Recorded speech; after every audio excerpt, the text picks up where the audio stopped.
Well, tonight we're learning what may be contributing to the increase in gun violence across the New Orleans area. Drug enforcement agents are speaking out about a national methamphetamine trafficking operation, one that's been very active in this area. Meg Ferris is showing us what drug agents seized, and she gets some reaction from doctors treating the climbing number of people who are addicted.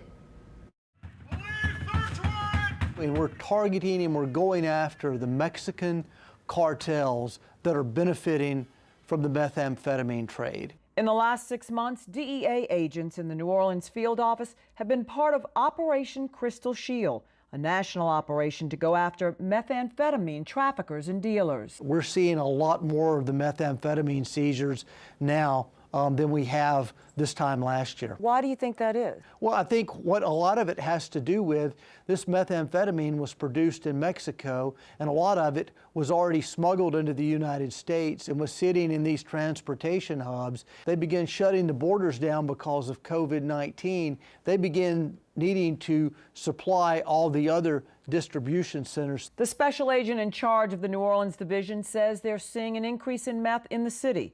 The drug is tied to the increase in violence. Well, just to eliminate any confusion, anytime you have drug trafficking, you're going to have violent crime.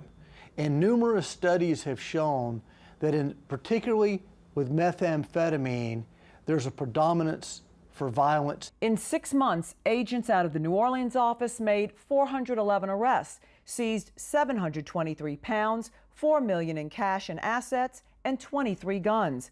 Nearly a quarter of the U.S. arrests came from the New Orleans division. That includes only 4 states. A psychiatrist with the Jefferson Parish Coroner's Office tells us there is a significant rise in people they're seeing who are addicted. Tulane addiction medicine physician Dr. Ken Roy says the same. It's just horrible. It destroys people in just a matter of weeks. The effect of 1 dose of methamphetamine is 100 times, 1,000 times the reward that people feel when they use cocaine. I believe if we've kept one person from overdosing, if we've kept one person from getting shot, hey, we've accomplished our mission. Meg Ferris, Eyewitness News. The Metropolitan Human Services District has a 24-hour crisis line at 504-826-2675.